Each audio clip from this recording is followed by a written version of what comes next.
मसीह में अति प्रिय भाई बहन माता पिता और प्यारे बच्चों, आप सबों को मेरी ओर से यीशु सहाय, जय यीशु, जय मसीह की और मसीही जोहार। बहुत दिनों से मेरी ऐसी इच्छा थी कि मैं आपके साथ मिलकर ऐसी संगति को करने पाऊं, लेकिन परमेश्वर की असीम अनुग्रह से आज वह दिन, वह घड़ी आ पहुंची है कि मैं आपके साथ पहली संगति करने जा रहा हूं। मैं आपका भाई कुशल मंगल होरो आपके साथ आपकी संगति में एक नई शुरुआत करने जा रहा हूं। तो आपके साथ आज साझा करते हैं एक नई शुरुआत। तो हम लोग परमेश्वर के जीवित वचन को सीखेंगे अलग अलग तरीके से। हर दिन कुछ नया हम लोग सीखने का कोशिश करेंगे और हम लोग ये देखेंगे कि परमेश्वर का वचन हमसे हर दिन क्या सिखाना चाहता है। परमेश्वर का वचन जो हम लोग हर दिन सुनते हैं और यह वही वचन है जिसको हम बचपन से सुनते आ रहे हैं, लेकिन हर दिन जब सुनते हैं तो वह वचन हमको प्रत्येक दिन नया लगता है ना। परमेश्वर का वचन पुराना होने वाला नहीं है। इसमें ऐसे गुण हैं, ऐसे रहस्य हैं जो हम लोगों के पास खुली हुई नहीं है, वो छुपी हुई रहस्य है। इसीलिए कहते हैं परमेश्वर के वचन के रहस्य को हम कैसे जाने, है ना। तो हम ऐसे अक्सर सुनते हैं कि हम परमेश्वर के वचन के रहस्य को कैसे जानें।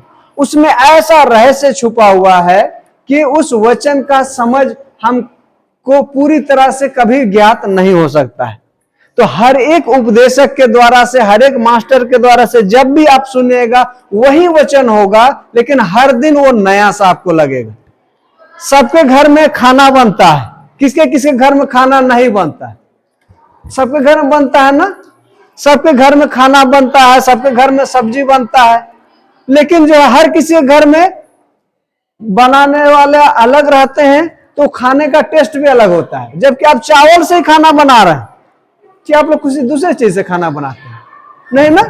अब उसी चावल से आप खाना बना रहे हैं और वही सब्जी जो मार्केट में मिल रहा है वही सब्जी ला करके आप पका रहे हैं, लेकिन इसका घर का टेस्ट अलग होगा, उसके घर का टेस्ट अलग होगा, है ना। तो ये पकाने वाले का तरीका कैसा है वैसा है। तो परमेश्वर का वचन, इसमें ऐसे ऐसे रहस्य छुपी हुई है, तो उसको जो उपदेशक है वो किस रीति से आपके सामने पेश करते हैं। तो ऐसा ही परमेश्वर का वचन भी है। हर दिन वो नया सा आप लोग को फीलिंग्स आता है। जब भी आपको भूख लगती है आप खाना खाते हैं, है ना। जब भी आपको भूख लगती है आप खाना खाते हैं और आपका पेट भर जाता है, आप तृप्त हो जाते हैं। तो अगले दिन आपको जब भूख लगता है तब क्या करते हैं? तब भी फिर से क्या खाते हैं? खाना ही खाते हैं। उस खाना के लिए हम लोग लालायित रहते हैं, उस खाना को खाने के लिए हम लोग इच्छा रखते हैं कि हम लोग उसको खाएंगे, उसके द्वारा से हम लोग तृप्त हो जाएंगे। तो आज परमेश्वर का जीवित वचन, ये हमारा आत्मिक भोजन है। क्या है? आत्मिक भोजन है परमेश्वर का जीवित वचन। तो प्रत्येक दिन जब भी हम लोगों को ऐसा प्रतीत होता है कि हमें आत्मिक भोजन की जरूरत है, तो हम लोगों को क्या खाना है? खाना नहीं, हम लोगों को परमेश्वर का जीवित वचन को ही ग्रहण करना है। परमेश्वर का जीवित वचन को ग्रहण करना वही है आत्मिक भोजन। तो उस आत्मिक भोजन को ग्रहण करने के द्वारा से हम आत्मिक रूप से तृप्त होंगे, है ना। शारीरिक जीवन में शारीरिक तृप्ति के लिए हम भोजन खाते हैं, खाना खाते हैं, और वैसे आत्मिक जीवन में उस तृप्ति के लिए हम आत्मिक भोजन खाएंगे। तो वह आत्मिक भोजन परमेश्वर का जीवित वचन है ना। और यीशु मसीह क्या कहता है? ये मेरी देह है जो खाने की वस्तु है, जो तुम लोगों के लिए और बहुतों के लिए दिया जाता है ना। यीशु मसीह कहता है मेरी देह और मेरा लहू खाने और पीने की वस्तु। आप सुने हैं? वचन में सुने हैं कि नहीं सुने? आप वचन में हर कोई सुने हैं कि मेरी देह और मेरा लहू खाने और पीने की वस्तु है। तो क्यों कहता है ऐसा? कौन खाता है? वैसे नहीं खाता है ना कोई। तो क्यों कहता है? वो इसलिए कहता है क्योंकि आदि में वचन था वचन परमेश्वर था, वचन परमेश्वर के साथ था और वही वचन देहधारी हुआ, वो हमारा मसीह है। तो यही मैं बोल रहा था पहले से, जो हमारे शारीरिक तृप्ति के लिए हम भोजन खाते हैं, तो इसी से यहाँ पर आत्मिक तृप्ति के विषय बातें हो रही है, आत्मिक जीवन के विषय में।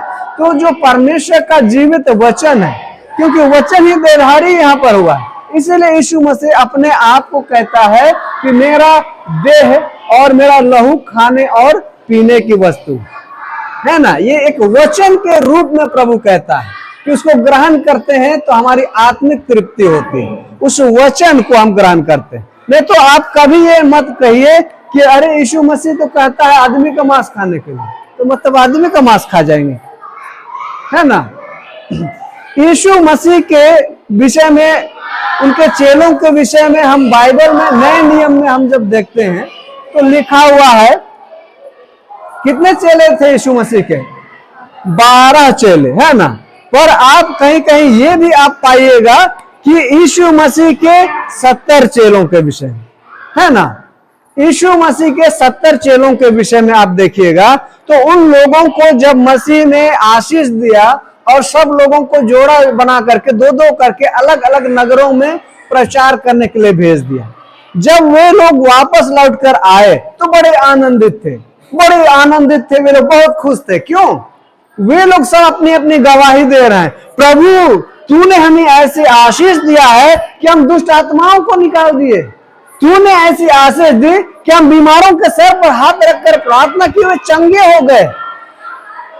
हाँ, ऐसे ऐसे काम उन यीशु मसीह के चेलों के द्वारा से हुए शुरुआती दिनों में। जब यीशु मसीह के शुरू चेले जब बने हुए थे, उस समय ऐसे चिन्ह उनके बीच में दिखा तो वे लोग बड़े आनंदित थे, वे लोग फूले नहीं समा रहे, है ना। कोई यदि बीमार है, अगर आपसे कहे कि मेरे लिए प्रार्थना कीजिए मैं बीमार हूं, आप उसी समय प्रार्थना किए उसके लिए और उसी समय प्रभु का अनुग्रह उसके ऊपर हुआ, उसी समय वो चंगा होगा, आपको आनंद नहीं होगा? आप आनंदित नहीं होंगे? आनंदित होंगे कि हाँ प्रभु मेरी सुनता है, प्रभु मेरी सुनता है, ऐसा हमें लगता है, हम बड़े आनंदित हो जाते हैं। तो वैसे यीशु मसीह के चेले वे बड़े आनंदित थे। तब यीशु मसीह इसके बाद अपने चेलों के बीच में ये बातें जब हुई, ये घटना जो हम लोग बातें कर रहे हैं कि मेरी देह और मेरा लहू खाने और पीने की वस्तु, ये बातें जब उन लोगों को समझाने का कोशिश किया अपने चेलों को, तो बहुत से लोग जो है उनके मनों को ठेस लगी, उनका मन को ठेस लगा और वे लोग यीशु मसीह का साथ छोड़ करके चले गए, है ना। तो पहले शुरुआती दौर में यीशु मसीह के चेलों के रूप में कितने थे? 70 थे। लेकिन जब यीशु मसीह के उनके प्रकाशन के द्वारा से उनके मनों को ठेस लगी कि मसीह कह रहा है कि मेरा शरीर और मेरा लहू खाने पीने की वस्तु, इस बात से उनको बड़ा दुख हो गया, बड़ा दिक्कत है ना, ये आदमी मीट खाने बोलता है, ठीक बात नहीं है सब, है ना। तो वो लोग ऐसा समझ करके उनको मन को जब ठेस लगा तो मसीह का साथ वे लोग छोड़ दिए। केवल 12 लोग ही यीशु मसीह के पास में बने रहे और इन्हीं के लोगों के विषय में आप लोग बड़े अच्छे से जानते हैं कि यीशु मसीह कितने चेले थे? 12 चेले, सब लोग जानते हैं, है ना। तो शुरुआती दौर में 70 चेलों के विषय जिक्र मिलता है हमें बाइबल में। फिर बाद में जब यीशु मसीह से वे लोग अलग हो गए और जो हमेशा से यीशु मसीह के साथ बने रहे, तो वे लोग कितने रह गए? 12 चेले। तो जब सब लोग चले गए तो 70 लोग थे। 70 के बाद में जैसे आप ही लोग का कभी हुआ करता था, पूरा आगे से पीछे तक भरे हुए रहते सब कोई, है ना। हम लोग को पढ़ाने में बहुत मजा आता था, है ना, बहुत अच्छा लगता था। नहीं, परमेश्वर के वचन को सुनने के लिए इतने लोग आज उत्साहित हैं, इतने लोगों को आज परमेश्वर का वचन मिलेगा, ये सोच करके बहुत अच्छा लगता था। पर धीरे धीरे से देख रहे हैं कि धीरे धीरे से आप लोग कम हो गए, तो कम होने से थोड़ा उत्साह घट जाता है ना। उत्साह जो है घट जाता है, कम हो जाता है। तो मसीह को कैसा लगा होगा जब उसके 70 चेले थे, एक बार की एकदम 12 चेले रह गए, तो कैसा लगा होगा? अच्छा लगेगा, अच्छा लगेगा। तब यीशु मसीह को भी थोड़ा दुख हुआ, यीशु मसीह को भी थोड़ा सा दुख हुआ। तो वो क्या कहता है, क्या तुम भी चले जाना चाहते हो?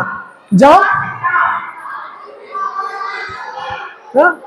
पहले जो है 180 200 ऐसे लोग रहते थे, अभी आप लोग 22-25 जन बचे हैं, जाइए आप लोग भी चल गए।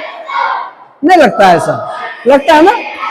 आप ही लोग क्यों इतने थोड़े से बच्चे हो, जाइए आप लोग भी चले जाइए, ऐसा लगता है ना? तो यीशु मसीह भी अपने चेलों से कहा, क्या तुम लोग भी चले जाना चाहते हो?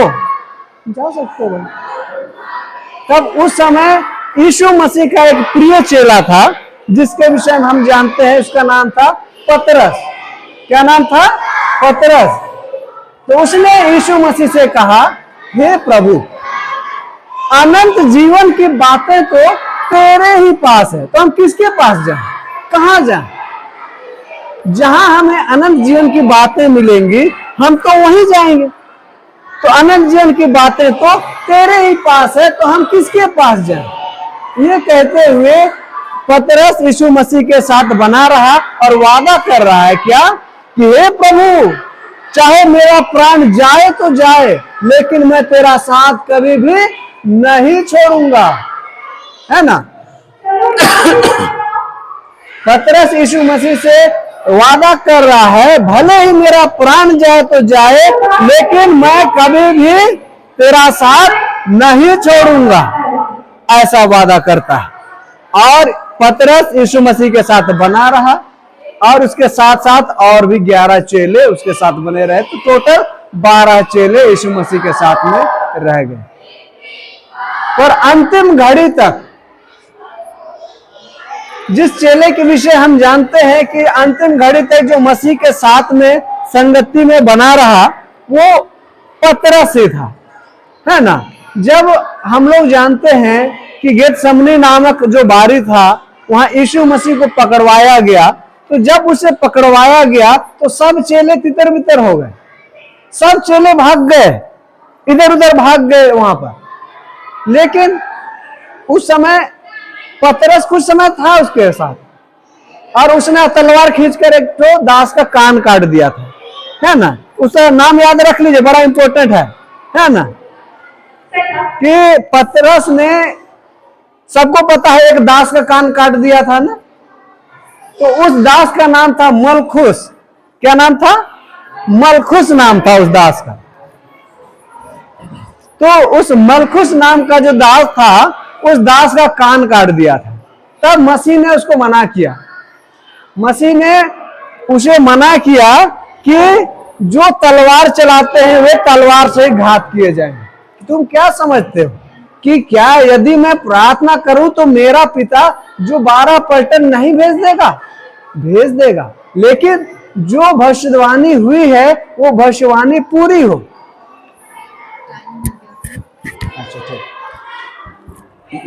जो भविष्यवाणी हुई थी वो भविष्यवाणी पूरी हो, जो उद्धार का काम जिसके लिए मैं इस जगत में आया हूं वो पूरा हो। तो उसी के लिए जब मैं इस जगत में आया हूं तो वो पूरा हो, तो इसीलिए मैं अपने आप को इनके हाथों में सौंप देता हूं, है ना? यीशु मसीह अपने खुशी से अपने आप को वहां पर सौंप दिया। तो उसके पश्चात जब वहां पर हल्ला मची, तो यीशु मसीह को जब वे लोग पकड़कर घसीट कर ले जाने लगे, तब पतरस भी वहां से कुछ समय के लिए भाग गया, पतरस भी भाग गया। लेकिन जब यीशु मसीह को ले जा रहे थे तो दूर ही दूर वो छुपता छुपाता हुआ वो पीछा कर रहा था, वो यीशु मसीह के पीछे पीछे वो जा रहा था। और हम जानते हैं कि पतरस ने यीशु मसीह का इनकार किया, है ना? जानते हैं सबको, पतरस ने यीशु मसीह का 3 बार इनकार किया। तो कब किया? जब यीशु मसीह को ले जाया गया तो छुपा हुआ, छुपते हुए जब जा रहा था, लोगों का भीड़ में रहता है, तो कुछ लोग उसे पहचान लेते हैं और कहते हैं अरे ये भी तो उन्हीं के साथ था। तो ना मैं इसको जानता ही नहीं हूं कौन है, मैं इनमें से नहीं था। ऐसी ऐसी बातें होती है ना? तो अंतिम घड़ी तक कौन था? पतरस ही उसके साथ में बना हुआ था। तो ये परमेश्वर का, या फिर हम कह सकते हैं यीशु मसीह का चेलों के विषय में कुछ जिक्र, ये सब हम लोग देख रहे हैं कि इस प्रकार से यीशु मसीह के चेलों का साथ बना हुआ था। तो जैसे हम लोगों का जैसे सूचना मिल गया कि समय कम है ना? समय कम है, अब तो खत्म करना होगा। तो ऐसे ही हम लोगों के बीच में समय का अभाव हो जाता है, हम लोग टाइम नहीं दे पाते हैं। और मुझको ऐसा लगता है कि मैं परमेश्वर का काम के लिए आ रहा हूं, कि मैं यहाँ कुछ बिजनेस करने आ रहा हूँ। हाँ? आप लोग क्या लगता है मैं कोई बिजनेस करने आ रहा हूँ यहाँ? तो यहाँ मैं जब परमेश्वर का काम के लिए आ रहा हूँ, परमेश्वर का काम है ये समझ करके आ रहा हूँ, लेकिन जो है वो परमेश्वर का वचन जो है व्यर्थ में चला जाता है। तो सही रीति से सही भूमि पर नहीं बोया जाता है, तो फिर वो कैसे अंकुरित होगा, कैसे वो फल लाएगा, कैसे हम लोग आशीषित होंगे। इसीलिए मैं सोच रहा हूं कि आप लोगों के लिए विशेष सेवा शुरू करूंगा। 1 दिसंबर से मैं सोच रहा हूं कि शुरू कर दूं, है ना। तो आप लोग जुड़ सकते हैं उसमें और परमेश्वर के आशीष को पा सकते हैं। और ऐसा नहीं है कि उसके लिए पैसा लगेगा, वैसा कुछ नहीं है, है ना। मैं चाहता हूं कि परमेश्वर का आशीष सब लोगों को मिले, और जो नहीं आ पा रहे हैं किसी कारणवश हमारे बीच में, वे लोग भी आशीषित हों, कुछ नई बातों को, कुछ ज्ञान की बातों को सीखे। बड़े बड़े उपदेशक तो रोज दिन ही उपदेश दिया करते, कभी हम छोटे लोगों का भी सुन लिया कीजिए, है ना। बड़े बड़े पादरी लोग सुनाते हैं, बड़े बड़े बिशप लोग सुनाते हैं, हम लोग उसकी बहुत सुनते हैं। लेकिन आपके घर में जो खाना मिलता है वैसा मेरे घर में नहीं मिलेगा, है ना। आपके घर में जो खाना मिलता है वैसा मेरे घर में नहीं मिलेगा। हर किसी के घर में अलग अलग वही खाना को बनाएगा, लेकिन अलग अलग तरीके से बनाएगा। और वाह, इसको घर में खाए थे कितना बढ़िया लगा, बहुत टेस्टी लगा, मन तृप्त हो गया, ऐसा लगता है ना। तो ऐसे ही परमेश्वर की कुछ नए नए वचनों को, या फिर उन्हीं वचनों को नए तरीके से, नए अंदाज में हम सीखेंगे, और तरह तरह के उदाहरण सीखेंगे, तरह तरह के दृष्टांतों को सीखेंगे, और इसके द्वारा से हम परमेश्वर के निकट पहुंचेंगे। तो आज के लिए हम लोग इतना ही रखते हैं। आने वाले दिनों में फिर कुछ नई बातों को, नए वचनों को हम सीखेंगे।